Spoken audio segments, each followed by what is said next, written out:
If your 2006 to 2018 Ram 1500's front end is feeling a bit loose, then this lower control arm kit with new ball joints may just be the cure. Featuring new OEM style construction, including new OEM bushings and ball joints, this kit is an easy refresh to your truck's front suspension for a fraction of the price of what your dealer would charge.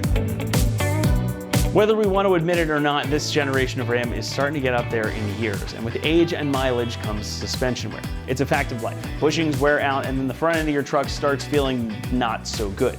What we have here is effectively the easy button solution to that problem. In this kit, you get a pair of lower control arms for each side of your truck's front suspension. You can get brand new OEM style ball joints and bushings already pressed in and ready to go. And while it's certainly less expensive to just replace those ball joints and bushings separately, that job is a huge pain to do, and it's going to take you far more time. These arms are exactly like the ones you would get from your Ram dealer, and they're ready to go right out of the box, so all you need to do is unbolt your originals and bolt these right back in their place. It's going to tighten up the front end of your truck so it handles and steers just like it did the day it rolled off the assembly line. Also, much like your OEM control arms, these are put through the ringer when they're made. Featuring aluminum construction and all new rubber bushings, plus those OEM style ball joints, they are a full refresh. These are made in an ISO 9002 certified facility as well, meaning that they have been tested for impact, fatigue, and wear to ensure that they meet strict quality control standards. And again, they're going to perform just like your original equipment. Pricing comes in at about $375. And while yes, that's a good chunk of change, this is one of the most affordable kits of this type out there. And the whole thing will cost you less than just one of these control arms if you got them from your Ram dealer. So it's a heck of a good deal for the difference this can make. And while yes, it is more expensive to go this route than just doing those bushings and ball joints, again, it does make the installation a whole lot more simple. Speaking of the installation, we're going to give this job a 2 out of 3 on our difficulty meter, and the whole thing should take you around 2 hours to complete, perhaps a bit more if you've never messed with your truck's suspension previously. It is, however, a fully bolt-on process, and you don't need to modify anything on the truck itself in order to get these fitted. And again, they come ready to go right out of the box, so it's about as easy as it can get. We're going to walk you through that install process now, step by step, and for that, let's head on out to the shop.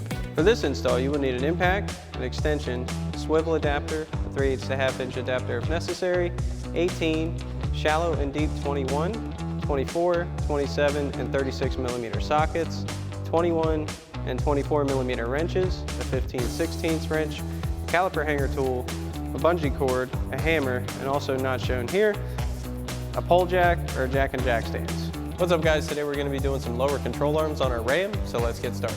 Alrighty guys, so we've got the truck up in the air, we've got the wheels off. The first thing we're going to need to do is separate this ABS line because we will be removing our knuckle. So we're going to pull it out of all of its retainer spots between the knuckle and the frame. It pops out of there. It's got a little retainer back here you should be able to just pull it out of. And this one, it goes into the upper control arm. Ours is pretty worn out. Then you want to follow that back to the connector. We're going to release that safety tab, push down on the release tab, and unplug that. Keep that over here out of the way. Once we have that done, we're going to need to remove our brake caliper and rotor. So we'll get to that now. Now we're going to get our brake caliper off. Now we already have a caliper hanger tool hanging up here on our frame. You definitely want to use that or a bungee cord to hold your caliper up and out of the way while not having all your weight on your brake line. So we'll grab our 21 millimeter socket on our impact and remove the 2 mounting bolts for our caliper bracket.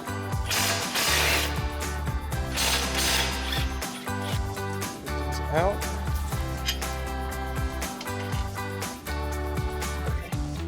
Pull our caliper assembly off.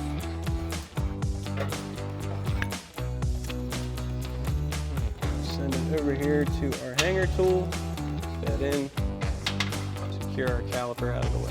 Next, we're going to remove our rotor, which we'll just pull off. Next, we're going to remove our axle nut, which is a 36 millimeter nut. So we'll grab our 36 millimeter socket on our impact, turn this off. You want to make sure your axle can push back. You want that free play. Next, we're going to remove the nut for our upper control arm using our 21 millimeter socket and swivel adapter with an extension on our impact.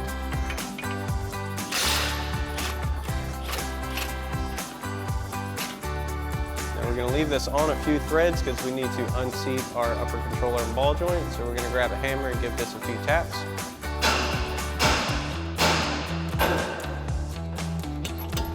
Once that's unseated, we can remove our nut.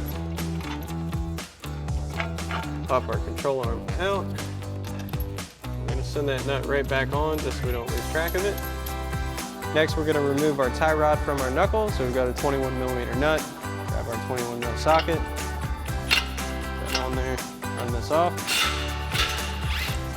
Once again, we'll leave that on a few threads. We'll see if you get lucky. You can pop this out. Most of the times you can't. I'm gonna grab a hammer. Tap that up and out.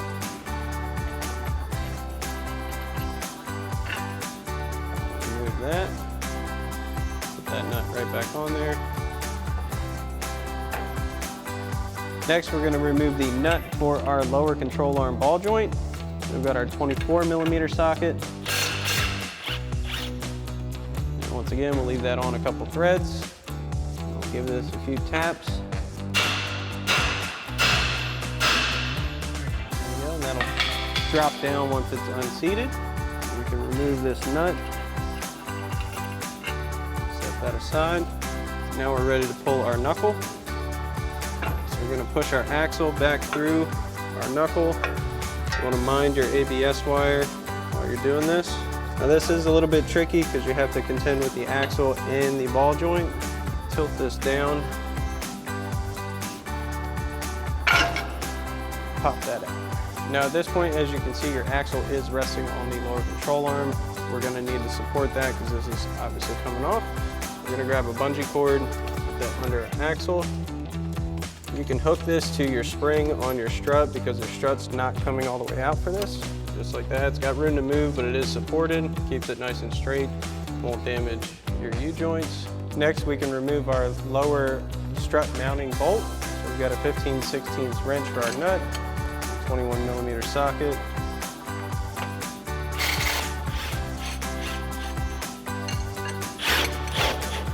And you should be able to run that right now. Now we do have a pole jack supporting this. This is going to allow you to kind of maneuver the control arm and support it once we take this bolt out.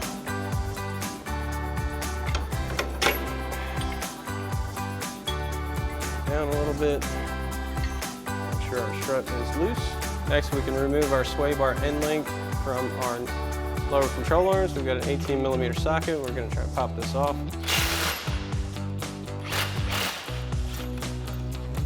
Now, if you do find that it spins, you might get lucky and be able to put tension on it like we just did, or you can grab an 8mm socket and a 18mm wrench and hold your stud in place that way. Now we can remove our two main lower control arm mounting bolts. Now, before you do this, you want to make sure you mark the alignment spot for your cam nuts or your adjuster nuts as well. We have ours marked already with a Sharpie. You can use a Sharpie or a paint pen, something like that, just something visible so that when you do put your new one on, you can get the alignment close. Now, you will need an alignment after replacing this. This is just going to make sure you're as close as possible so you can drive it to the alignment shop without damaging your tires or anything else in the process. So we're going to get these off with our 24mm socket and our 24mm wrench. So we're going to get these off by removing the retainer nut on the back side. That is a 24mm nut. So we'll get our 24mm socket, remove that first.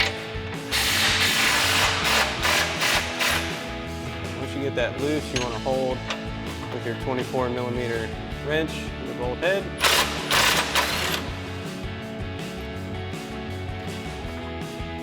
Retainer washer should come off of the back side. Again, you also want to mark this too. They both have cams on them, so you definitely make sure to mark all that. And we'll do the same thing for the back side one.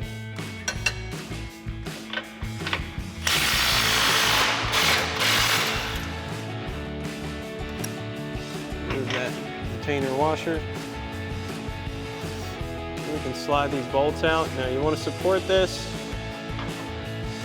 when you get your other one out. Now, our sway bar end link is still kind of in here, so that's going to help a little bit. Pull this out. you have that out, should be able to work. Lower control arm out. Pole jack, get that out of the way. Swing this down. Sometimes you may need to give it a little persuasion.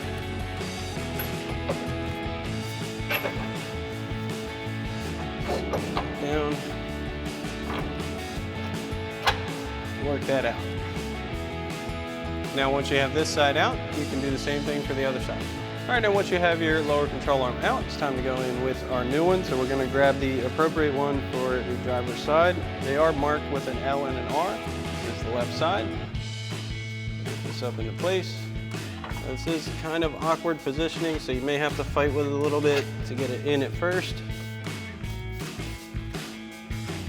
Once you get one side mostly lined up, get one of our bolts through.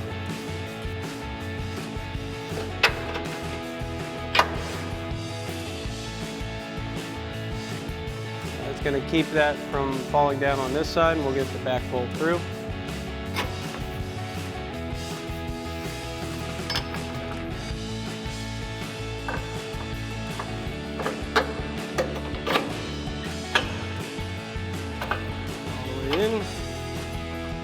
Other one goes all the way through. We'll reinstall our cam washer and our nuts for both of them.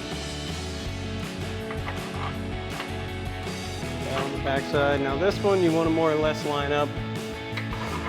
Once we get this all hooked up, we're not going to do it right now. Same thing for the front one. Once we have those on, we'll loosely reinstall our nuts. Make sure this is all the way in. Again, we're not going to tighten these down yet. We're just leaving them loose for now.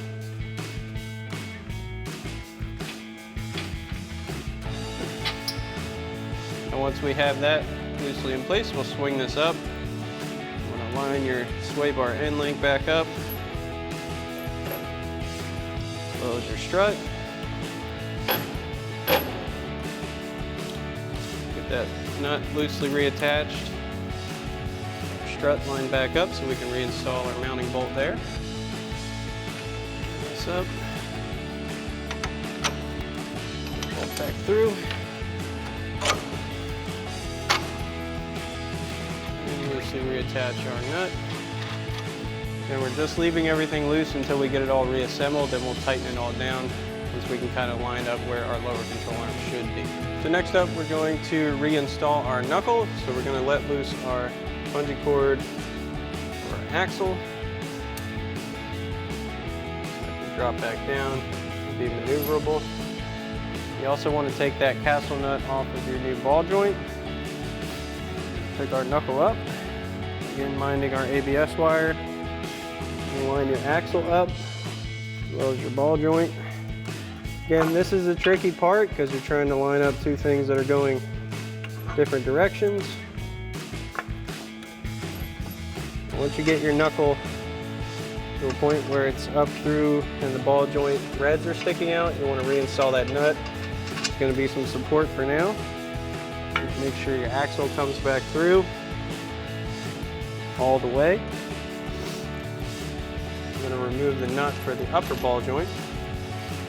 Put that back in position. That's going to hold this in its place.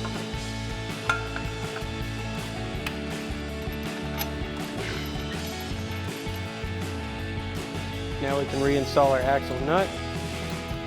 Make sure this is seated back through on the splines. Easy way to do that is spin the axle a little on the hub.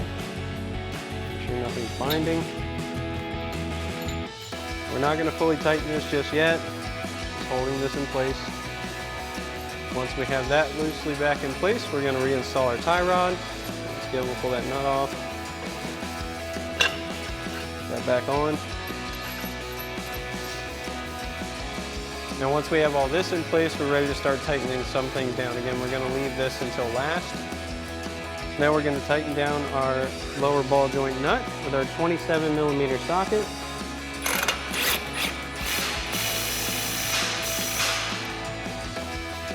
Okay. Now once you have this castle nut tightened down, you want to torque that down to the manufacturer recommended spec. And then you want to install a cotter pin. These do not come with your kit, but you will need a couple. Slide it right through.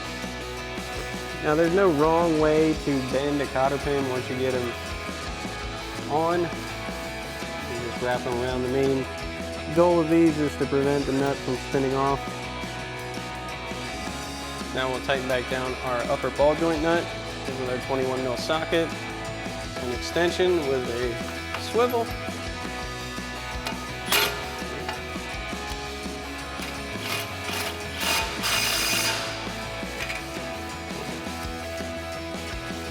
And again, after you have this tightened down, you want to torque it down to the manufacturer recommended spec.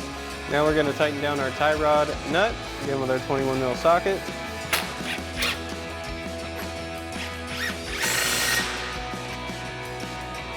Now that we have that done, we'll tighten down our sway bar end leg nut, or 18 millimeter socket. Again, you may have to put a little pressure on this to get it tight.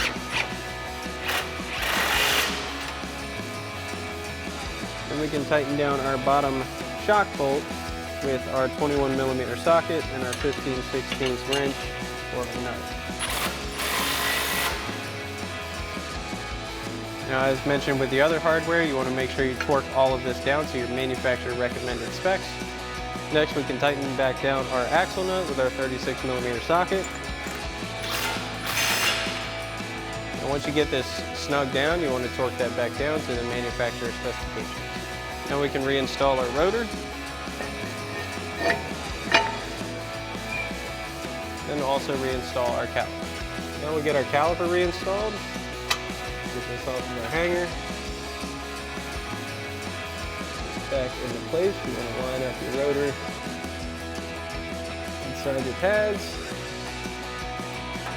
Sometimes you have to work this. It's a little snug.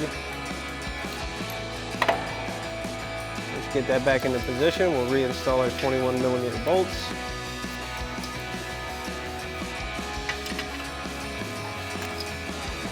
And we'll tighten those back down with our 21 millimeter socket.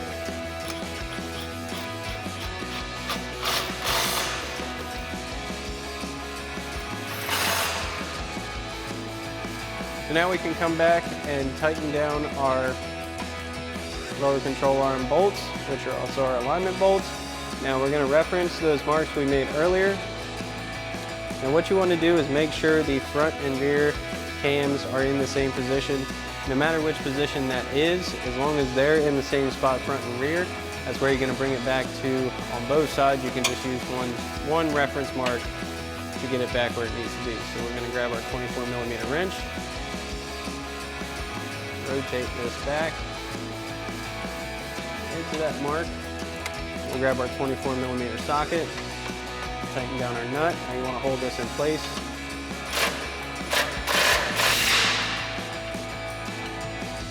And you want to torque that back down to the manufacturer recommended spec, and we'll do the same thing for the rear bolt.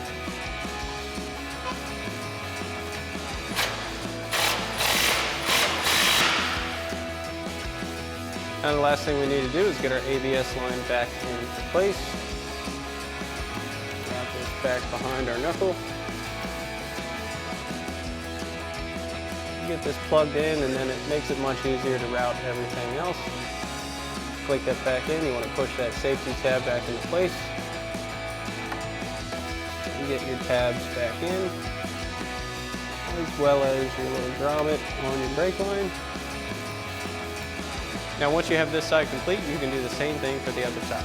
And remember, you want to definitely get an alignment after completing this install. Alrighty folks, that about wraps up our review and install of our front lower control arms with ball joints for your 06 to 18 four-wheel drive Ram 1500, excluding the Mega Cab. Thanks for watching, and as always, for everything Ram, keep it right here at AmericanTrucks.com.